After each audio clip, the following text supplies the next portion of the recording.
First of all, thank you to Kevin for not revealing all the skeletons. And I assure you there are plenty more. My only statement in mitigation at having joined the Young Liberals in 1974 was that I switched to the Labour Party a month before Peter Hain did. And I'm glad I did. It was the right thing to do, and the Labour government then was under so much pressure. And it was a question of reaching out and making sure that those of us weren't misled by the media. They weren't misled by the siren voices that says, oh, don't worry about the Labour Party, it's finished. We can give you what you want. And that's happening today. And there are people who are being seduced by the media, by the campaigns that are going on, that says Jeremy Corbyn's no good, come and join us. And that is totally wrong. And it is about us making sure that we appeal to those people who are tempted to go elsewhere and say, no, your home is in the Labour Party. That's where you can make the most difference.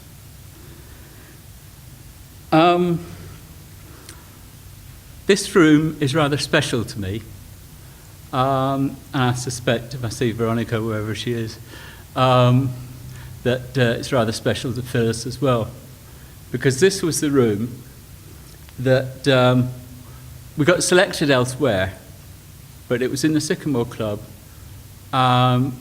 where we were actually nominated. And the speaker that night was Frank Judd. Frank Judd, who represented Oxfam and was doing the kind of things that Joe Cox was doing a couple of years ago. And it's that link between internationalism and the Labour Party, which is at the heart of the party, and something that we need to make sure continues. But also, I can remember Rob Gifford moving the motion. And the motion he moved was, we endorse 2 Labour candidates and hope to have 2 Labour MPs.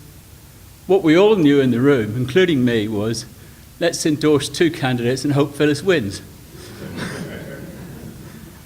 But Phyllis did win, and Kevin's quite right. I was on a 4-3 count. I won the first ballot by 50 votes. I won the second by 100 votes. I won the third by 140 votes. At which point Barry Legg said, this is the most disgraceful count I've ever been in.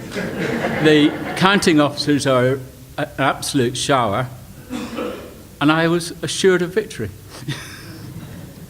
I got it on the 4-3 count when it went up to 240, and Peter, and I said, I'm quite happy to keep going. But he called it a day. But what pleased me even more was 2001, when we fought out in the rural areas. We fought in Olney and won one of the boxes in Olney. We fought in Woburn Sands and won one of the boxes in Woburn Sands. And that reflects what was being said earlier on about the development plans. There are no no-go areas for Labour.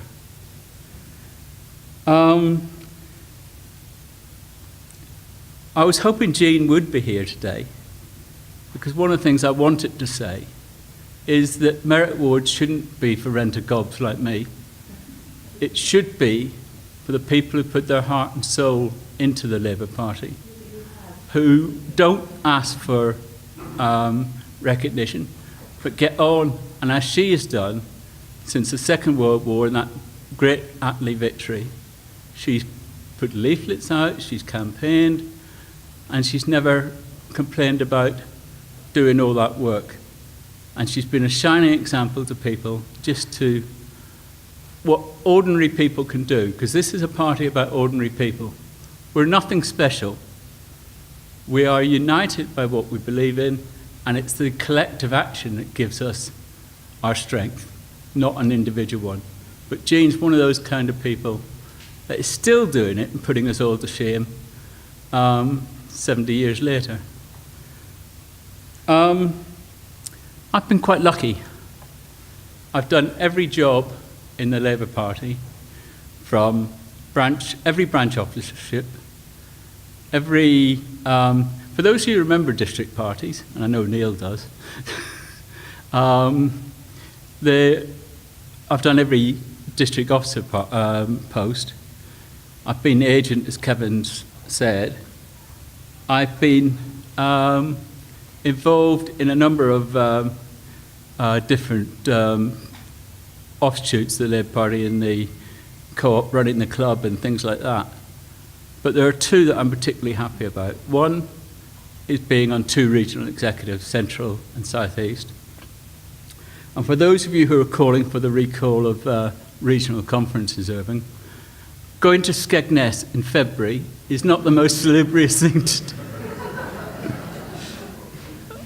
However, the one of those organisational jobs that I'm proudest of is I became county party chair in the days when there was still a county party. And in 1989, there were county council elections. And I made it my task to make sure that every seat in Buckinghamshire had a Labour candidate. Now, Buckingham didn't have a Labour candidate in the previous election. And I stood and I got 500 votes. Tories got 1,500, something like that. But as a result of that, the branch became active. So that today, and for the last 6 or 7 years, the mayor in Buckingham has been Labour. The town council has one non-Labour member on it. The district councillor for Buckingham is Labour. The county councillor for Buckingham is Labour. That is a transformation over 20 years of a seat that was a solid Tory.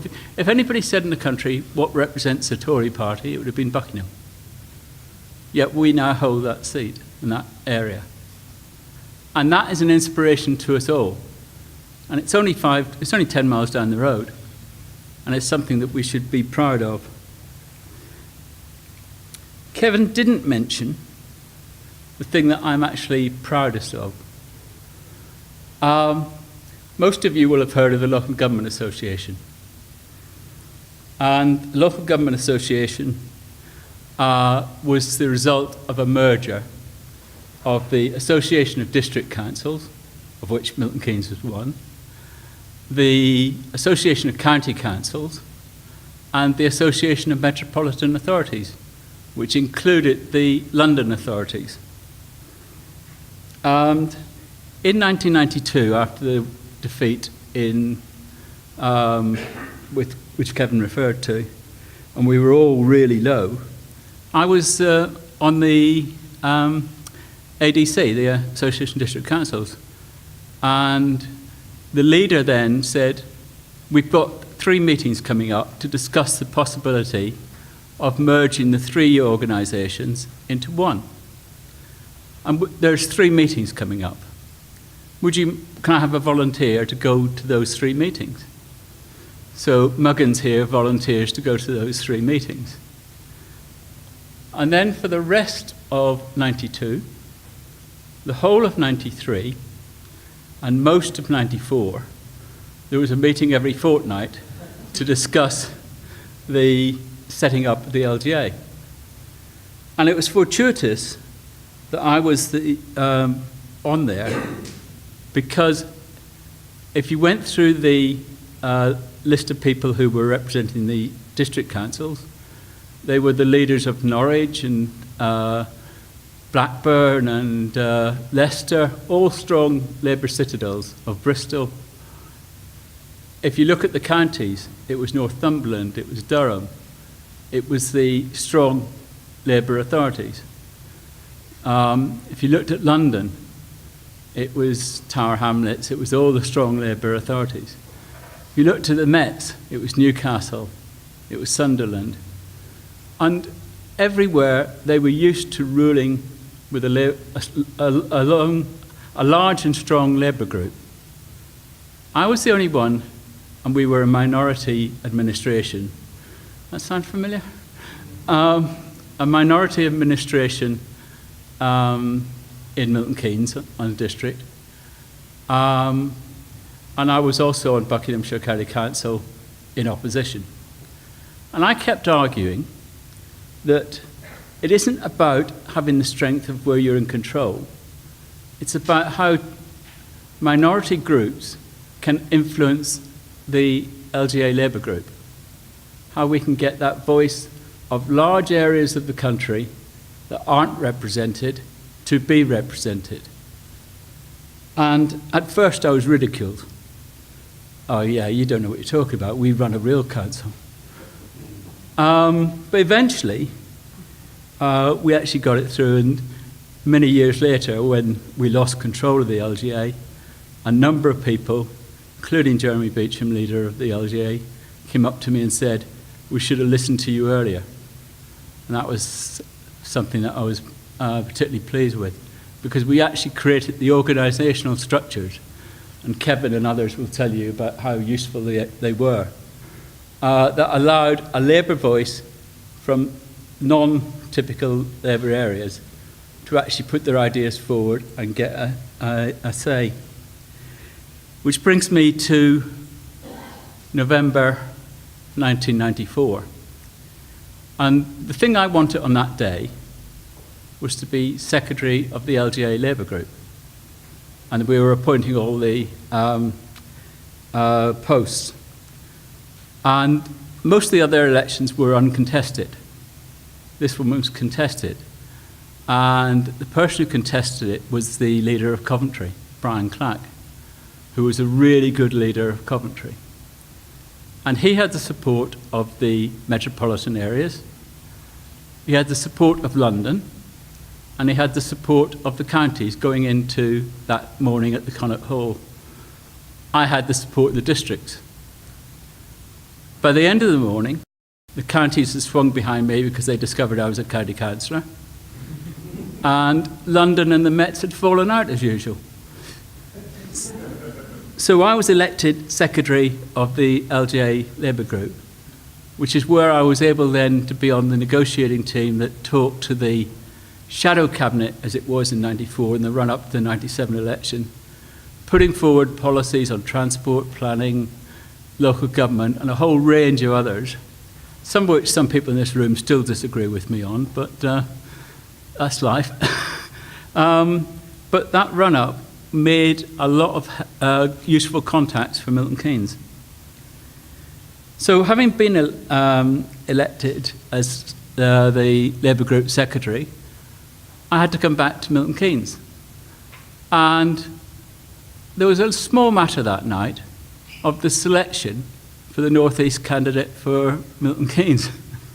But I'd already won my vote, so I was quite relaxed going into it. And luckily I won that, that selection.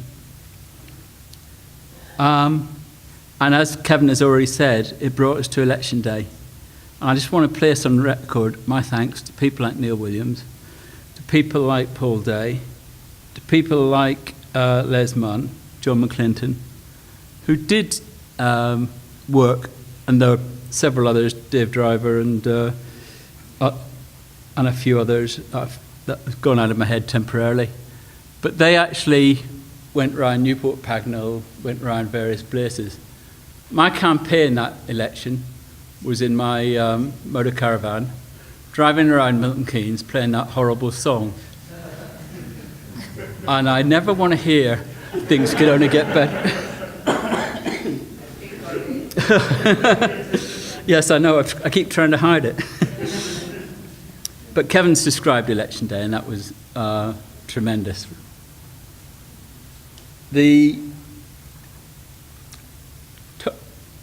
With what's going on at the moment, Tony Blair is absolutely wrong to attack Jeremy Corbyn.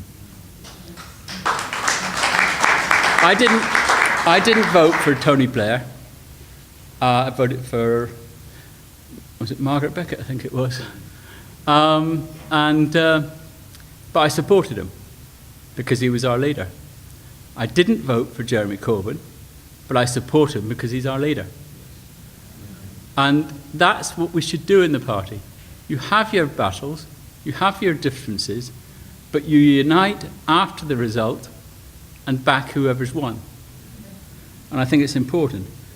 But equally wrong are the people who say that Tony Blair didn't do anything for the Labour Party. And I just want to remind you of something. We're celebrating the 100th anniversary next year of the creation of the Labour Party and the Labour Party nationally. And one of the first policies that we had was a national minimum wage. And it wasn't MacDonald or Lansbury or Attlee or Wilson or Foote or Callaghan or Kinnock or John Smith that introduced the national minimum wage. It was Tony Blair. And I was proud to stay up during the night to get that legislation through. Equally, I was proud to stay up all night to get the Human Rights Act through that the Tories are now trying to destroy. And that was a tremendous achievement on behalf of the whole of the Labour movement. And what it did was to finally abolish the death penalty in the UK. Many people think the death penalty was abolished in the 60s. It wasn't. There were still several bits of legislation that had the death penalty right up until we introduced that act. So I'm really proud of that. I'm also proud of the fact that child poverty was halved, and there was an awful lot of work done, not by legislation. You do not achieve most of what you want to do by legislation. You achieve it by holding the reins of power and changing the rules. And that's something we should never forget. The other thing that I was particularly proud of, many of you who weren't around in Milton Keynes in '97 won't know that every school in Milton Keynes had temporary classrooms. This is a brand new city that the county council has put temporary classrooms in. One of the things that Phyllis and I both did was to fight that fight to get the funding to put real classrooms in, to put inside toilets in. There were outside toilets in '97. To put a new library in Ousdale, and every other school benefited in some way as well. So I think it's really important that we recognise that those developments happened. I'm also particularly pleased that we increased the thing that Frank Judd said on the night that we got nominated, that the key thing a Labour government could do was to raise the international development aid from 0.3% to 0.7%. And we did that. And that made a major difference to the world, not just in places that I hadn't heard of in '97, but they actually, right across the world, made Britain a leading player in international development. And it's something we should hold on to as a party and continue to make that case. MPs don't exist on their own. They have staff. And I'm going to embarrass three people now. First of all, I'm going to embarrass Lena and just say thank you for being my PA and putting up with me for all the time that she did.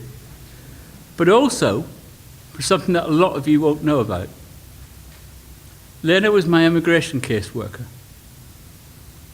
And she went out and she talked to the Somali community.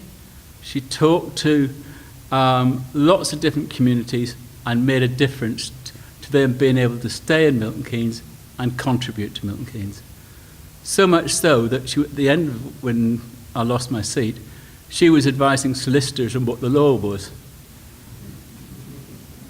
Secondly,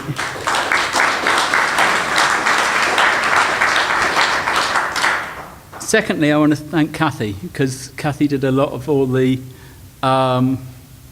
casework.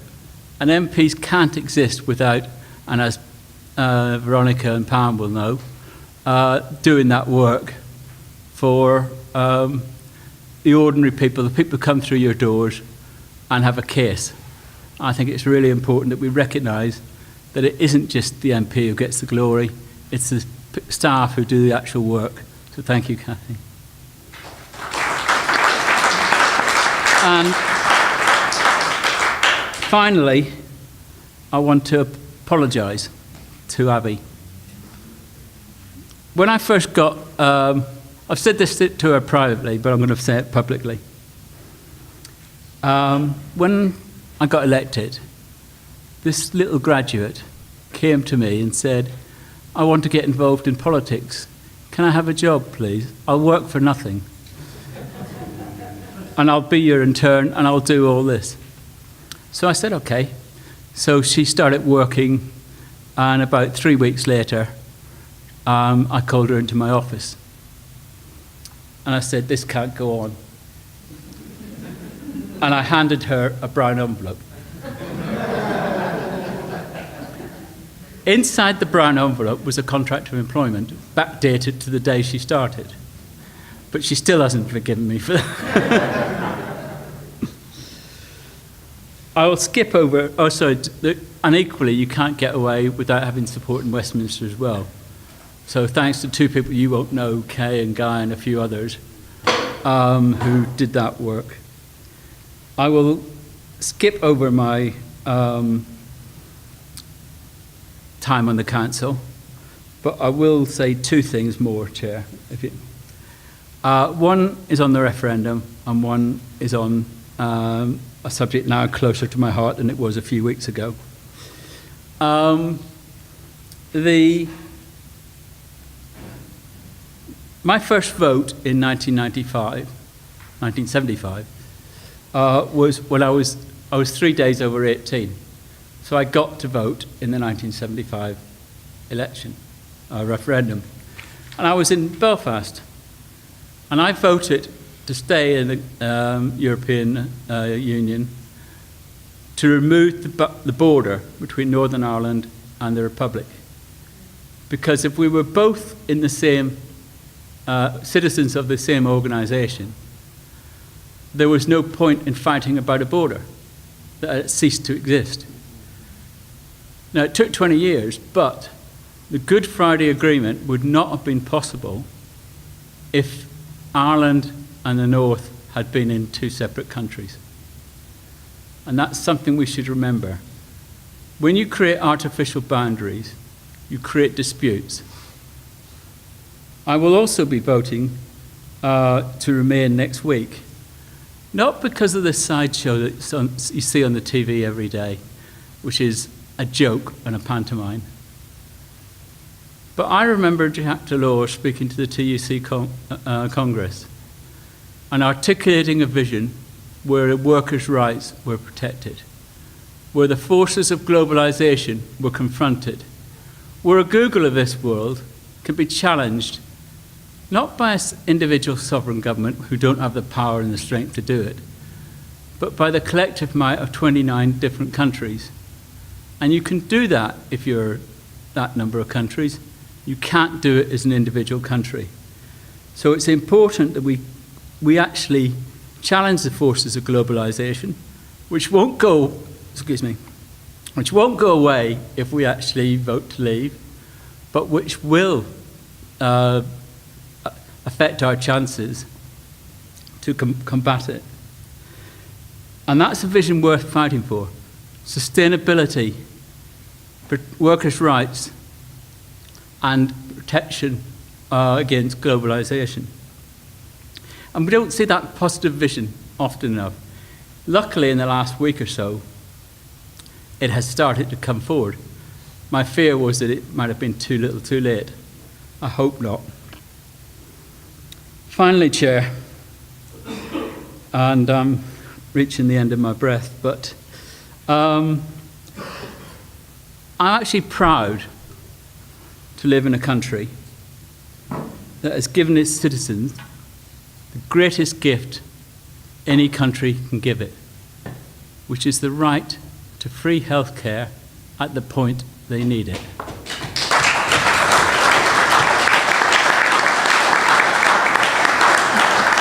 We say, without thinking about it, that the health of our citizenship is the most important thing. You go to America, it's not the most important thing. You go to most parts of the world, it's not the most important thing. It is a precious gift that the Labour Party has given to this country that we let go at our peril. And one of the real problems I have is that people do not understand and continue not to understand, not because of any willful thought on their part, apart from a few, but they don't understand the relationship between government decisions and its impact on the NHS. And they are actually following the classic privatisation model. They did a reorganisation. They then underfunded it. They then created a scapegoat. They provoked a strike action. They put bad stories in the media and continue to do so. They stopped investment. And their biggest asset is they can go around that loop as many times as they need to, because it's salami slicing and people don't see it. And it is our job, our primary task, to expose that loop. If we actually can show that the 30% of contracts have already left the NHS and have gone to the private sector, people will be appalled, because most people do not want their vision of an NHS. They want our vision of an NHS. But we've got too comfortable. We think it's there by right. We think it's there as a automatic. It's not. It can be taken away and is being taken away. So I don't know how long this cancer is going to affect me, but I'm damn sure I'm going to be around for a long time to come. So, principally to do two things. One, to annoy Lena, and the other to annoy Neil Williams.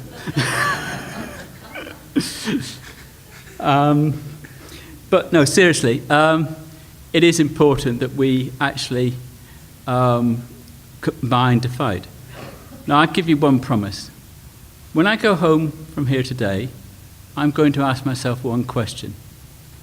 I'm going to ask my question of myself, what can I do to convince one person who doesn't necessarily see that link, who doesn't see the damage that's being done, to open their eyes? And I'm going to give you a challenge. I'm going to give you the same challenge. Go home and think, who can I influence? That's not me and John Pinkerton talking and saying, we agree on that it's a scandal. It's about going out and saying to a Lib Dem or a businessman or somebody in a voluntary group, do you realise what's happening? And there are many people in health service campaigns who do not realise what's happening. And we can convince them. And if we convince them one day at a time, getting more and more people and getting them to fight that battle as well, by the time 2020 comes, we may just have an army and we may just have a Labour government. And I just want to finish saying, Nye Bevan said that as long as there are people willing to fight for the NHS won't die. It's taken a battering, and it continues to take a battering. But we can make this the lowest point. We can start the fight back. We can start the fight back by getting involved in the reorganisation in Milton Keynes that's going on. We can start the fight back by going and getting involved in campaigning groups. We can start the using the media, or two digital officers, to get the message across. And just by chipping away here, chipping away there, we will succeed. By 2017, I want the Labour Party to be celebrating its greatest achievement, its greatest legacy, as a way that the health service is improving and being there for everybody. Thank you for giving me the chance to make one last long speech. But I feel passionately about the NHS. I'm not going to let it go without a fight. And I may well join in a few other campaigns as well, but I suspect my efforts will be made on the NHS. So thank you to you all. Thank you for your friendship. Thank you for not revealing all the skeletons, Kevin. And I wish you well, and I certainly endorse the development plan.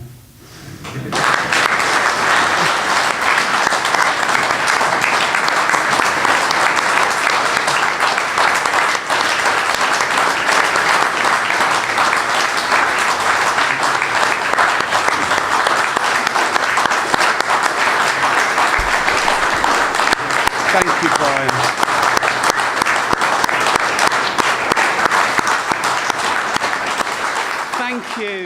Thank you, Brian.